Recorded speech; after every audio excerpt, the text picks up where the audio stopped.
Giving all praises, all honor, all glory to Yahweh and Yahweh Shai. This is the Shema with your bro Shi'yah and the elder Gabar. Hello, brother. How you doing, man? Shalom, brother. I'm blessed, man. How are you today? Man, I'm okay. I'm making it, man. That's I had right. a hectic day just like you, man. I had a hectic day, but I still got through it somehow. So yes, sir. I'm thankful for that. Yes, sir. Today we're gonna go ahead and get right to it. It's wonderful to be back here teaching with my brother Gabar. That's wonderful. Man, glad to have you back, man. Yeah, it feels good, man. Feels real good, man. I'm gonna go ahead and get right into it. You know, the title of today's lesson is called "The Most High's Unchanging Hand," because a lot of times Christians say that for us to hold on. You know the saying that Christians have: "Hold on to God's unchanging hand." Hold on to the Lord's unchanging hands, and He'll do it for you. Remember, you know that you done been in church with Mama. You done been in church with your cousins, and they'll say, "Hold on to His unchanging hands, and He'll do everything for you." Now, the problem with that is that it says, but we also, I wrote down some notes here. It says we also believe somehow with us saying that we also believe that somehow He changed His mind about His laws, other nations, and the mission for His Son. So there's three things that we neglect in saying God's unchanging hands. We think we change his mind about his laws because we think we can be saved just through the blood by believing in nothing else. Then his other nations. Throughout the Bible, the Most High constantly says that Israel is his elect. He's not going to turn his back on us. We are the ones. And all of a sudden, when we get to the New Testament, everybody gets dumb and stupid, right? And then he said, the mission for his son was always the same. The mission for Christ was he was supposed to come from the seed of David. He was supposed to come from the tribe of Judah. He was supposed to come from a special bloodline and save his people from their sins. That's always been the mission, right? So today we're going to go over some precepts and get some understanding of the Most High's unchanging hand. Does that make sense? It does. We're gonna get some understanding today because it's easy to fall off track. And I also want to add this before we get started. There is some people that I see. I don't ever say nothing on Facebook. I don't ever make comments, but there are some people who they put out certain scriptures and they think that the Gentiles that's referred to in the New Testament about salvation are everybody. And these are people who believe that they're Israel. These are people that believe. And like I say, I don't ever make comments online. I'm never gonna I'm not gonna get into no Facebook beefs with nobody. I just can't believe what it is I'm hearing. Okay. So the first scripture today we're gonna go to, and we're gonna read it. Deuteronomy chapter 4 and verse 23. And we're gonna read from 23 to 31 because what he does is he issues a promise, and this is an ironclad promise from the Most High God. And this I don't think is ever gonna change. So I'm gonna start here today. Deuteronomy chapter 4, verse 23. Go ahead, whenever you get it.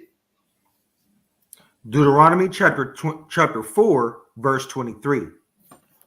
Take heed unto yourself, lest you forget the covenant, the Lord your God, which he met. So like, I'm gonna start over.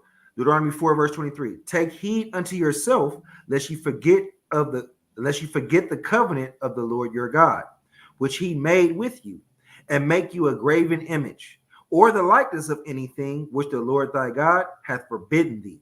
See that? He's telling you that this is something that's going to last forever. He said, take heed. He said, take heed to yourselves, meaning really, really be patient and listen to what you're about to do. Pay attention to what's about to go on. Read the next verse. Verse 24. For the Lord thy God is a consuming fire, even a jealous God. Stop right there. When is the Lord not going to be a consuming fire, and when is he not going to be jealous for his name's sake? When is he not going to be jealous for his law's sake? I just want to know that, Gabar. When will he not be a consuming fire? Because when we get to the New Testament, the Lord's still a consuming fire. Mm-hmm. He's still jealous for his name's sake, right? According to the Bible. He's not going to ever renege on what he said. He's not a renegger. He's not. He's not going to renege. And so we think he's a renegger, and he's not. Watch this. Read the next verse. When thou shalt beget children, and children's children, and ye shall have remained long in the land, and shall corrupt yourselves, and make a graven image, or the likeness of anything, and shall do evil in the sight of the Lord thy God, to provoke him to anger. See that? So this is talking about something generational right here. This says your children and your children's children. And it talks about your children's children because as time go on, we always get weaker in the mind to serve the Lord. And he said, it doesn't matter. It could be you, your children, your children's children, and it goes on, right? So over time, we have gotten weaker away from the word. We have loosened up to the point to where we think now everybody can get in. Now this is not a monotheistic religion or belief or people. This is a Catholic belief, right? Because y'all have to understand, as soon as everybody can get in and everybody is the same and everybody's equal, what the Israelites believe according to the Most High God becomes Catholic. That means universal. That means for everybody. This is not a Catholic thing, y'all. This is exclusive. It ain't inclusive, right? This is very exclusive, right? And that's what makes it very disheartening for Gentiles to deal with us, because we don't want them into our. They don't get to come in our space. That's why it's very disheartening for other nations to deal with us, right? Now, never mind that a lot of their things are for them, but when it comes to us, we need to have this for us because the Lord has chosen us. But read on. It's going to explain more. Watch this. Deuteronomy chapter 4, verse 26. I call heaven and earth to witness against you this day, that ye shall soon perish. That ye shall soon utterly perish from off the land whereunto ye go over Jordan to possess it. Ye shall not prolong your days upon it, but shall utterly be destroyed. Why is he saying you're going to utterly be destroyed? Because you're refusing to keep the commandments. So the parts of the contract, when you don't do as he say, you will utterly be destroyed or completely be destroyed or completely lose your mind when you don't keep the commandments. That's how it goes, right? Keep going. And the Lord shall scatter you among the nations, and ye shall be left few in number among. Excuse me. Sorry about that. You okay? And you should be left few in number among the heathen, whither the Lord shall lead you. So you're going to be left few in number. Go ahead. And there ye shall serve gods, the work of man's hands, wood and stone, which neither see nor hear, nor eat, nor smell. Let me break that down for a second.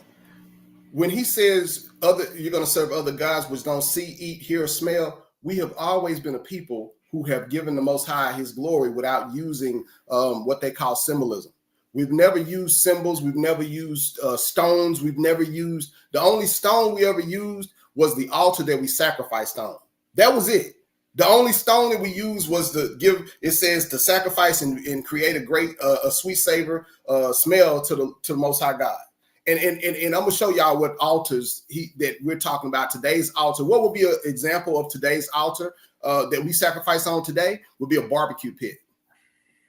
So what is right? Am I right? That's exactly what it is. That would be a barbecue pit. And what are barbecue pits used for? They're used for cooking meat or cooking sacrifices, right? And on our pits today, even when we cook, if I invite my brother Gabar and his wife over and his family over to eat with us, we're going to be cooking only the food that the Most High God ordains. It'll never be nothing abominable. It'll never be nothing bad. The sacrifice we make is always going to be to the Lord. You see that? Go ahead. And there you should serve gods, the work of man's hands, wood and stone, which neither see nor hear nor eat nor smell. But if from thence thou shalt seek the Lord thy God, thou shalt find him, if thou seek him with all thy heart and with all thy soul. Woo! When thou art in tribulation, everything. Go ahead. All these things are come upon thee. Even in the latter days, if thou turn to the Lord thy God and shall be obedient. Read the rest. Read 31. Deuteronomy chapter 4, verse 31. For the Lord thy God is a merciful God. He will not forsake thee, neither destroy thee, nor forget the covenant of thy fathers, which he sware unto them. So this is telling you, now I'm gonna start at 31, where it says, when thou art in tribulation, and all these things are come upon thee, even in the latter days. Meaning, this is today, these are the latter days. What are the latter days? The last days. So he's bringing this all the way from the beginning, all the way here. He's not going back on his word in none of the parts of this covenant. He's saying even in the latter days, and then he tripled down on it. He says, for the Lord thy God is a merciful God. Why is he saying he's a merciful God? Because we're going to turn away from him, and then we're going to come back and remember who we are. You see? And all that time he showed us mercy, because now he's causing us to what? To remember who he is. He's causing us to remember what our job is, to remember who we are as a people. He's causing us to remember. So he said, look, even in the latter days, my covenant is going to stand strong, right? He's not going to let it go. And that's the thing where a lot of people believe that this is now for everybody. No, let me show you. Go to book of Romans real quick. Chapter 10 and verse, go to Romans chapter 10 and verse 21. Because a lot of people think he changed up in the New Testament. No, he didn't change. He never changed up. Most High is never going to change, man. This is the book of Romans, chapter 10, verse 21. But to Israel he had said, all day long I have stretched forth my hands unto a disobedient and gainsaying people. So now you understand why he's saying he's merciful. When we just read in chapter 4 and verse 31, he's showing you that he's merciful because he's stretching forth his hand to a what? A disobedient and gainsaying people. A people who love, they love their slavery. They love their condition. That's why he asked if we are homeborn slaves, right? In the book of Isaiah, is Israel a homeborn slave? Yes, we are. We love it so. We don't want to do what's right. We hate it. We hate doing it. But he's saying, you know what? I'm a merciful God. I'm going to cause you guys to remember. I'm going to forgive your sins. I'm going to forgive your iniquities. Now watch this. I want you to read 11 and 1. Watch this. Because we're going to see if he's going to let us go or if it's all inclusive. Watch this. The book of Romans, chapter 11, verse 1. I say then, hath God cast away his people? God forbid. For I also am an Israelite of the seed of Abraham, of the tribe of Benjamin. You see that? Now watch, read the next verse. God hath not cast away his people, which he foreknew. What ye not what the scripture saith of Elias, how he maketh intercession to God against Israel, saying, read, Lord, they have killed thy prophets and digged down thine altars, and I am left alone, and they seek my life. You see that? He says that he's not going to forget the people that he foreknew. Now he says they killed the prophets because the prophets keep telling them, look, y'all got to keep the law. They keep killing them. And it says that they dig down his altars. Why? Because they don't want to sacrifice to an altar. They want a God. They want a porcelain God. They want a God with a cross on it. Mm-hmm. They want a rock that they can kiss. Mm-hmm. They want all these different things. And God is, Most High Yahweh is telling them, no, this is how you're going to praise me. Because we have altars, right? We understand who made the sun. So we don't worship the sun like the people who followed Constantine did, the people who Constantine was trying to get to follow him. We don't worship the sun. We don't worship the sky. We don't worship the stars. We don't look at those things. We look at those things as mechanisms to understand times and seasons, right? Those things that we understand what they are used for. So the moon to us is like a watch. Do you worship? Does that make sense? No, that's exactly what it is. It's a watch. That's exactly what it is. It has 5 phases that we look at. The stars are things that we use that we see. We don't worship these things. The sun is something like the moon is something that we use as mechanisms. It's part of the clock. There you go. Let me jump in on that. Go ahead. So my brother I'm talking about, he's so right and exact right now. So my children love it And if the sun is up, I can go outside. No clock on my wrist, no phone in my hand. I can look in the sky and tell you almost exact to the very minute what time it is. Because I can tell you by how the sun is traveling across the sky. Oh, it's 2:30. Oh, it's 5 o'clock. Oh, I can tell you that by how the sun is. The sun, moon, and stars are not to be worshipped. The Most High gave them to us so we can tell what time of the year it is, what time of the day it is. Is it harvest season? Is it planting season? Hey, is it getting ready to be cold? Is it getting ready to be hot? You know, they do stuff like I forgot what state it is, but they have a ceremony where they go deal with a groundhog. Oh, yeah. I know about that. Yeah. So if the groundhog appears, he sees a shadow. I'm unsure how their whole science goes. Right. That's complete foolishness, right? He gave us the sun, moon, and stars to say, oh, you know what? We're going to have a long winter. We're going to have a long summer. It's time for us to plant. It's time for us to pull. Look in the sky. You know what? It's about 4:30. Let me be on my way home because I know my wife going to have dinner for me ready on the table soon. That's what those things are for. They are not gods. They can't control anything. They can't tell us anything other than the time. That's it. My brother's right and exact with that. That's all I had. No, that was wonderful, because that's what we have to get. We have to get these things understood. Now I'm telling you guys this. We're bringing this to you today because once we let the heathen in, right? Once we say that salvation is for everybody, right? There's no way we can bring other nations in without starting to worship what they love. No, it can't happen. It can't. I'm going to show you that if we say everybody comes in, everybody's the same, they can't help themselves but to worship the sun, the stars, the moon. That's part of their culture. That's part of who they are. That's why they have the winter solstice. These things, I dare you to try to take the winter solstice, the real winter solstice, away from an Edomite. I dare you. It's not going to work. What's going to happen is what's happening now. We're going to end up worshiping their gods, and we're going to end up going into their stuff. I'm going to show you. Listen. I want to show you something real quick. I want you to go to matter of fact, before we get there, before I give you this, I want you to go to Malachi 3:6 real quick, because we're going to show you how absolute the Most High is about what he say. Malachi chapter 3, verse 6. This is the book of Malachi, chapter 3, verse 6. For I am the Lord, I change not. Therefore, ye sons of Jacob are not consumed. Read 7. Verse 7. Even from the days of your fathers, you are gone away from mine ordinances, and have not kept them. Return unto me, and I will return unto you, saith the Lord of hosts. But ye said, where shall we return?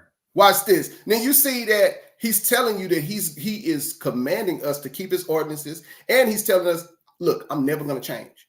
I'm never going to change. This is like you having an argument with your father, and in the midst of the argument, your father says, now you're giving your father what your point is, right? And you telling your father, but I don't care, daddy, you don't hear me. You ain't trying to hear me, daddy. You doing this. And your daddy's saying, look, I'm your father. I'm never going to change. I change not.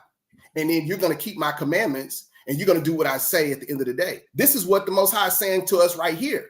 So he's not going to change. So what did he say from the beginning? Now watch this. I want you to go to chapter 40 and verse 1 of the book of Isaiah. We're going to show you something today.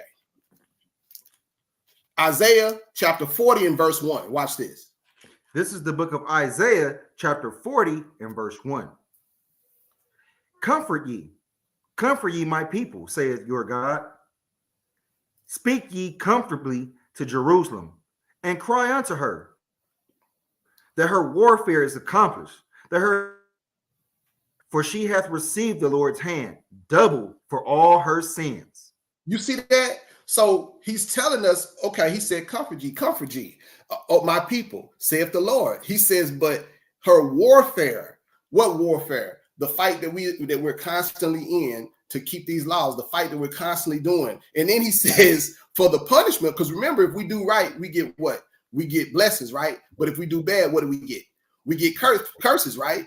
So this is part of what he's telling you. He says for her that her warfare is accomplished, that her iniquity is pardoned for she has received of the Lord's hand double for all her sins. So we're going to get extra punished. Why? Because we're already under a contract. We already have made a promise. We already said, look, I'm going to do it, but this is us coming back and we don't want to do. So he's going to give us double the punishment. Now, how can another nation, and I need you to answer this for me, Gabar, how does another nation get into this? If he said, I'm going to punish you double, how do you put another nation in this? You're on. You don't. Simple answer. Simple. I mean, I don't have to break a whole lot down. You don't. You simply don't put another nation in this. There's no nation that he can put into this, because he told you, if you do this, because it wouldn't be cruel of the Most High God if he never gave these other people law, right? And then he said, well, y'all gonna get double this too. No, he gave this to us. He says, so you're gonna reap this punishment. You're gonna reap this punishment. He has other stuff for other people, but this right here, like they say, this right here, this right here, this is for you, right? Now watch this. Go to 45 and 4 of Isaiah. Stand for Isaiah. Go to chapter 45 and verse 4. Isaiah chapter 45, verse 4. For Jacob my servant's sake, and Israel my elect, I have even called thee by thy name. I have sore named thee, though thou hast not known me. This is a people who don't want to know him, who haven't known him, who have no knowledge of him, people who will fall away, but come back to him in the last days, right? They're going to come back to him in the last days. Read verse 5. Verse 5. I am the Lord, and there is none else. There is no God beside me. I girded thee, though thou hast not known me. You see that? So he's talking about a people that have no knowledge of him. He said, but I'm still going to gird you. I'm still going to give you. I'm still going to carry you. Who else, Gabar, if that's not us? Who else? And it seems unfair. I get it. But a lot of people are getting angry because of the blessings that the Most High has given us. A lot of people, I'm going to tell you something, and I don't want to be too specific, because I don't want to. I was watching on Facebook, and there's some Edomites on there, and some people married to Edomites on there, and these are the ones putting the scriptures up because they can't accept the judgment of their loved ones or the people that they're married to. They can't accept the judgment of the separation that the Most High is commanding of us. And so they putting up scriptures and doing this. There's nobody that can come into this. He said, I only know you. Verse 5 tells you what it is. He said, I'm the Lord, and there is none else. There is no God beside me, meaning there is nobody else beside him. When I told you this, there's nobody going to come and trump his judgment. Nobody's going to come and do this for you. It's just what it is. Then he says, I girded thee, though thou hast not known me. Right? So he's telling you what it is. He's telling you what it is. I want you to go to Isaiah 53 and 1. Watch this. Love Isaiah, man. Isaiah was truly, man. The Most High was working with this man. Look, before I get that, let me unpack this one word in that verse. Please unpack. And you said it. You said in Isaiah 45 and 5, it says, I am the Lord, and there is none else. So he's saying ain't nobody else, right? Then to make sure you get it, because what we did back in the day and what we do today, we still do this in a lot of ways. He says, there is no God beside me. When you define the word beside, it's talking about on right here, along with me. Right. So as a parent, as the father, my wife, my child's mother is beside me when we parent them. That's right. So this is what happened. My daughter will say, Dad, can I go to McDonald's and get an ice cream? And I'll say, well, you got to wait until you finish your homework. Then what she do? And I ain't saying she does this, but I'm just giving you an example. Right. What would she do? Well, she'll go to the parent beside me. Right. Yes. Even though, not physically beside me, but she know it's another parent who, if she say this, then maybe I can still do it. Which is saying there is nobody else who can counsel me or convince me that anything otherwise. It's me by myself. I alone am the Most High. That's what he's saying when he says, ain't no God beside me. We got to understand Ain't no Christian God, ain't no Muslim God. Guess what? As much as we love our wife and our children and so on and so forth, whether your wife is a Gentile or not, you can love them, but the word of the Most High stands alone. Man. Simple. That's all I wanted. You No, said no, 53? that's perfect. Because when he said there's no God beside me, that means a lot. There's a lot to unpack with that. Because he's telling you there's no other, if I say this, that's it. That's You it. can't go to this person or that person, and that shows us how the exclusivity, if that's a word, of us being Israelites, because we don't get to put someone else in it. We don't get to bring someone else that is a Gentile in it. We have to do what he said do, because he said ain't nothing. If I told you this, this is it, right? And this is the report. 53:1. Isaiah chapter 53, verse 1. Who have believed our report, and to whom is the arm of the Lord revealed? Stop right there. He said, who has believed our report? To whom is the arm of the Lord revealed? Now, what is the arm of the Lord? Everything that you need to know, everything that you need to understand, that living water, that wisdom, that knowledge and understanding, who is this revealed to? Go ahead. Verse 2. For he shall grow up before him as a tender plant, and as a root out of a dry ground. He hath no form nor comeliness. And when we shall see him, there is no beauty that we should desire him. This is Christ coming. So this is a future prophecy of what the Messiah is going. He's not going to look like much. You're not going to desire him. He going to grow up like a tender plant. He going to grow up like all our other Hebrew kids of learning in the same fashion that they learn. So there's nothing that's going to appear to be special about Christ coming up. But watch this. Read the next verse. Verse 3. He is despised and rejected of men, a man of sorrows and acquainted with grief. And we hid, as it were, our faces from him. He was despised, and we esteemed him not. Do you know why he was acquainted with grief? Because remember when he was teaching, he had a lot of times when he was teaching, they were trying to kill him. He had to get up out of there. There was times where he was talking and he was teaching and they tried to say stuff and they tried to pick up stones and stone him. This is a man that was rejected and despised.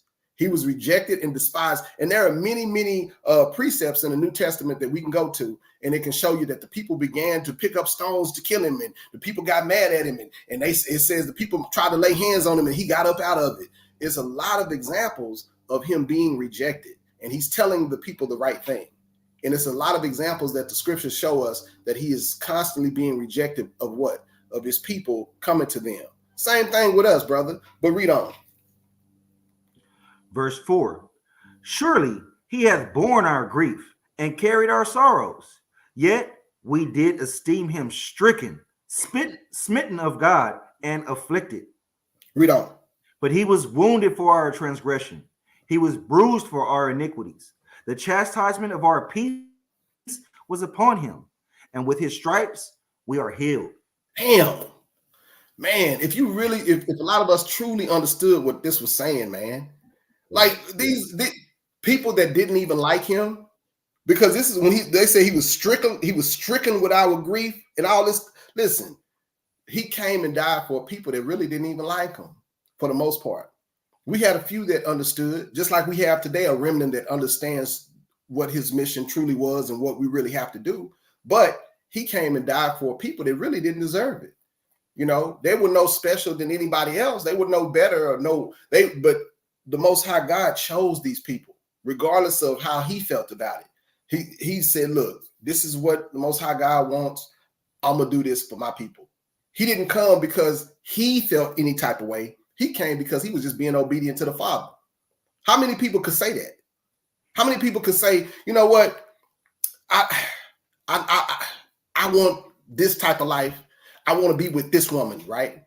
She works it out for me. She is perfect. She's what I want. But the Most High said I need to be over here with her. She's not as fine. Booty ain't as big.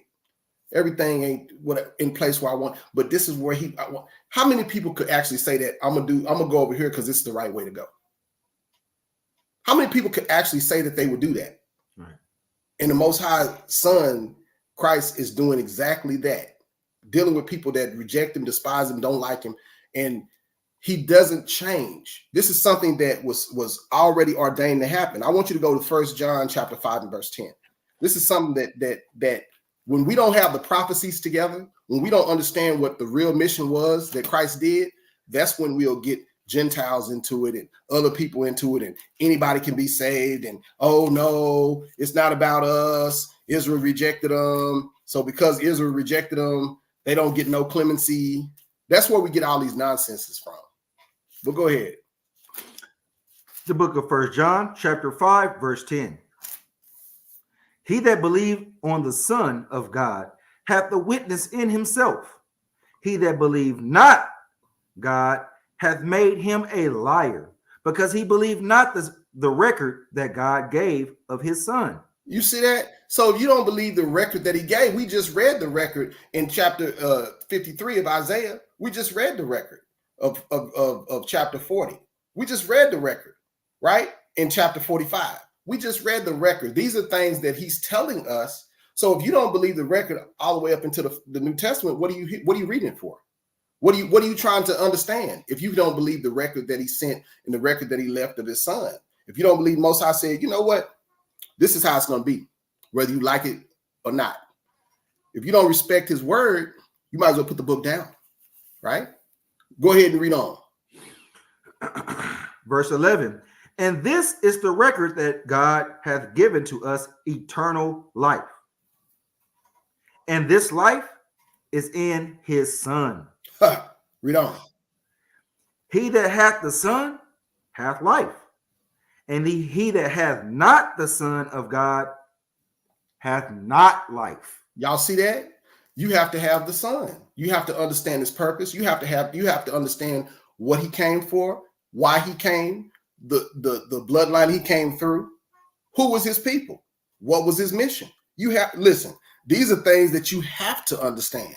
You don't get to make up your own story because it's not convenient for you and your wife that's a Gentile. We don't get to do that because God you're right, he has an unchanging hand. When he say it's like this, we don't get to change it because we feel differently, right? Go to 1 John chapter 2 and 7. The book of 1 John chapter 2, verse 7. Brethren, I write no new commandment unto you, but an old commandment which ye had from the beginning. The old commandment is the word which ye have heard from the beginning. Do y'all see that? Do y'all see he's talking about the Old Testament? When he said, I don't write to you any new commandments, if he doesn't write any new commandments, what is he talking about? Right? But boy, what is he talking about? If he said, I write no new commandment, what is he talking about? He talking about that same old commandment. From the old school, right? From the Old Testament, right? He said, I'm not giving you nothing new. And a lot of times this goes over Christians' head because we don't want to accept what he's really saying. Because if you accept it, now you got to change your life. If you accept it, now your feet are placed to the fire. If you accept it, there are things that you have to do, right? To change. And a lot of times changes are, I know, I'm going to tell you something. I know one woman who was married to an Edomite man, okay?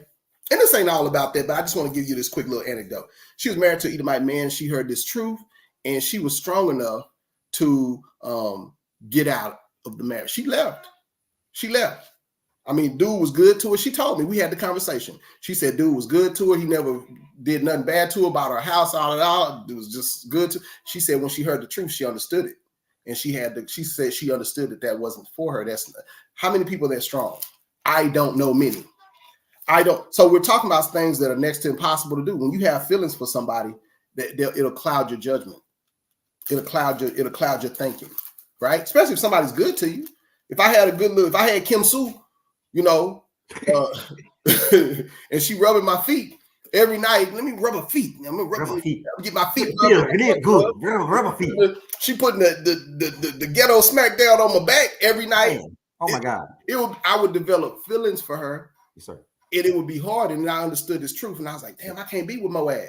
Yes, sir. I can't be with Moab. And I'm like, damn, she ain't did nothing bad to me. I'm trying to break it down to you guys today because it's easy to leave a person that's mean to you. It's easy to leave a person that's the monster or the antagonist in the story, but it's hard to leave a person that has done no wrong to you, that has made you feel good. They taste good, feel good, smell good. And then you read God's laws, and it says, Deuteronomy chapter 7 and verse 3, thou shalt make no marriages with them. Or you read what's in Tobit chapter 4 and verse 12. Give not thy strength away to strange women. Listen, man, it's say what it say. That's a hard lick. That's a hard lick. If you don't believe me, read Tobit chapter 4 and verse 12. That's a hard lick. Read Deuteronomy chapter 7 and verse 3. That's a hard lick. And he doesn't change. He said what he said. Go to Matthew chapter 1 and verse 21. These are rough things, man. You said 1 and 21? Oh, yeah, Matthew 1 and 21. This is the book of Matthew, chapter 1, verse 21. And she shall bring forth a son, and thou shalt call his name Yahushua. Jesus, for those of you who acting like y'all don't know no better. For he shall save his people from their sins. Is that everybody in the world, brother? He shall save his people from their sins. I'm trying to get the whole world into this statement. I'm trying to get the whole world and the Gentiles into this statement. I think it would be impossible. I think it would be rather hard. These are hard licks to someone who reads the scriptures as they are. These are hard licks to somebody who's going to listen to this Bible as it is written. Just like Christ tell you, as it is written. If you're going to follow it as it is written, these are some hard licks, right? And they really suck to those people who want what they want, right? Go to Galatians chapter 4 and verse 25. We're going to see because Christ is subject to something too. Everybody believes he's not subject to stuff, but Christ is subject to stuff too. Let's find out what Christ is subject to. Because I've heard all kind of nonsense about Christ. I've heard he was a clear man. I heard he was the color of all men. I heard that he wasn't a real guy. I've heard all these things, right? But watch this. What this says about him. Galatians 4 and verse 20. Wait. I take that back. Galatians 4 and verse 1. Galatians 4 and verse 1. Go ahead. This is the book of Galatians, chapter 4, verse 1. Now I say that the heir, as long as he is a child, differeth nothing from a servant, though he be a lord of all. So he's saying heir, though he's like a child, he differs nothing from a servant. So he had to come to this earth in the flesh just like we did. Christ had to come and deal with the same. He was tempted at all points according to the Bible. People tried to offer him sex, offer him money, offer him power. Same thing that we're going through in this world, in this flesh, he went through. Read on. Verse 2. But is under tutors and governors until the time appointed of the Father. So we're under control of tutors and governors. We're under control of people giving us instruction. We have instruction. He had an instruction he had to go by. The Father gave him instruction just like the Father's giving us instruction. It's no different. Read on. Even so we, when we were children, were in bondage under the elements of the world. What is the bondage of the elements of the world? We were in bondage under our parents. We had to do what they said. We was in bondage when we went to school. If we didn't act right, when we were in school, when me and Gabar was in school, we got whoopings at school. We got paddlings at school. You sure could. So we was in bondage up under the elements of the world, meaning when we stepped out of line, we got corrected real quick. Right? Read on. Verse 4. But when the fullness of the time was come, God sent forth his son, made of a woman, made under the law. Wait a minute. He sent forth his son, made of a woman, made under the law. So I got a question for all you would-be Christianites out there. If he's made under the law, how could there be an immaculate conception? How can an angel come and get a woman pregnant when that's outside of the law? That is outside of the law. How come he couldn't have a natural father? If he didn't have a natural father, that would be outside of the law. If he didn't have a color or a race or ethnic background, that would be outside of the law.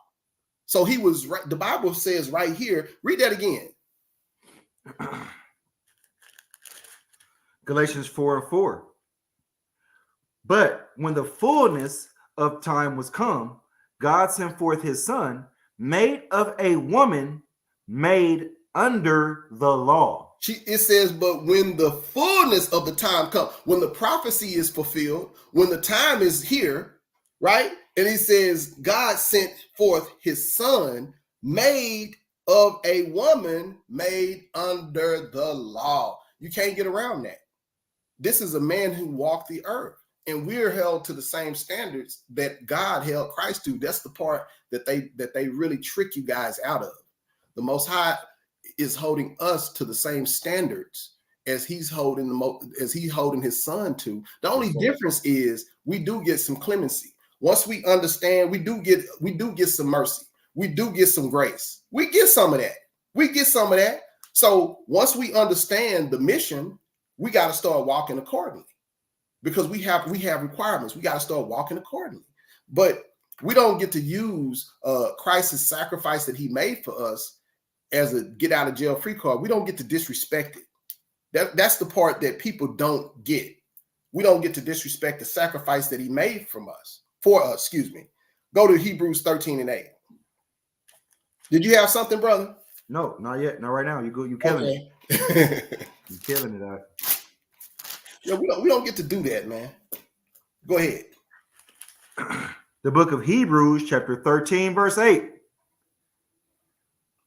Jesus Christ, Yahushua HaMashiach, the same yesterday and today and forever. Now he changes. The same yesterday and today and forever. Do you see that? He's the same. He doesn't change. If he doesn't change, his Father doesn't change either. If he's the same here, just like the scripture's telling you, he doesn't change, neither does his Father. So guess what? Neither should we.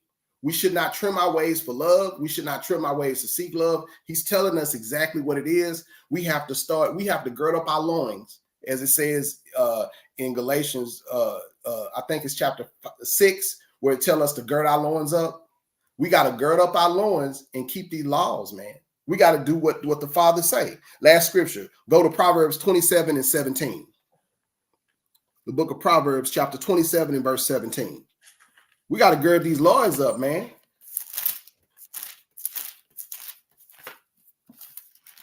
The book of Proverbs, chapter 27, verse 17.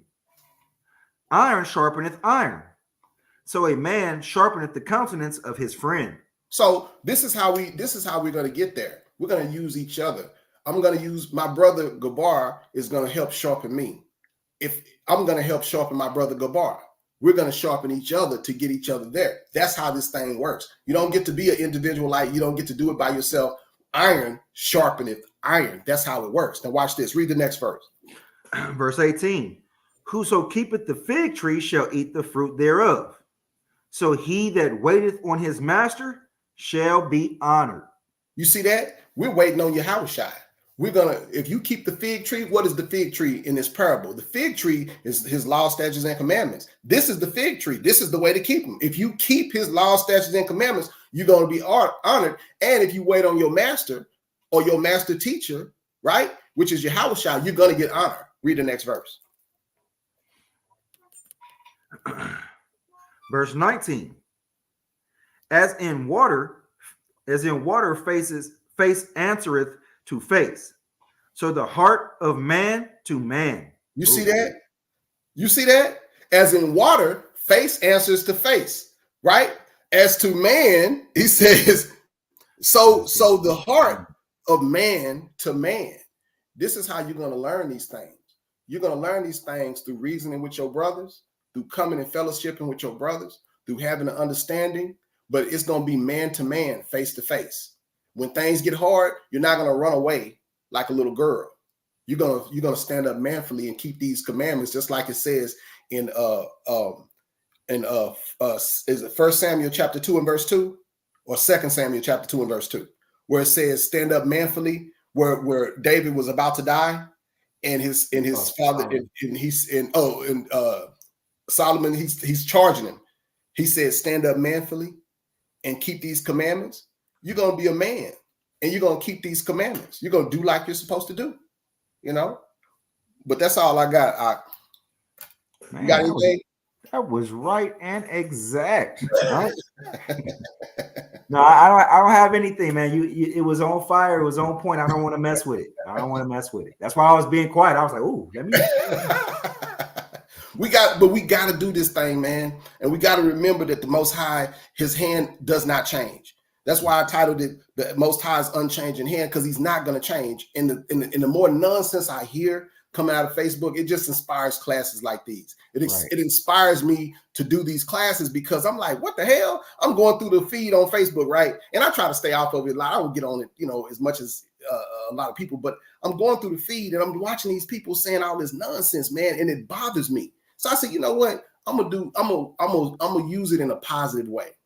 And I'm gonna do a class based off the silly stuff I see, bring forth precepts, right? Bring forth precepts so that people could learn and understand, to try to keep these people, to sharpen that iron, to keep these people in the right direction, right? Yeah. We're gonna keep these people in a righteous manner. Go ahead. No. You got that. That's what I'm saying. Like, I get exactly where you're going with that. All the way. All the way. All praises, man. But that's all I got today, man. I hope you guys got some good precepts. I hope you guys understood what we brought out today. We do got some things coming. We got new moon this Thursday. We're gonna be at the shop after 7, and it's not new moon. I take that back. It's Nicanor and Purim. Mm-hmm. That's this Thursday. We're gonna meet our brothers and sisters at the shop, and we're gonna have a feast and dedicated to Nicanor and Purim this Thursday, man. So I hope you and your beautiful family can make it. That's gonna be something that's wonderful, man, because we constantly trying to gather, keeping these laws, statutes, and commandments. We constantly trying to show people that it can be done, that we're doing it, so we know that you guys can do it. That's so right. We're constantly trying to be a good example to you guys. And with that, we say shalom. Shalom, big bro. Love you, brother. Good to have you back, man. Yes, sir. Yes, sir. Thank you so much.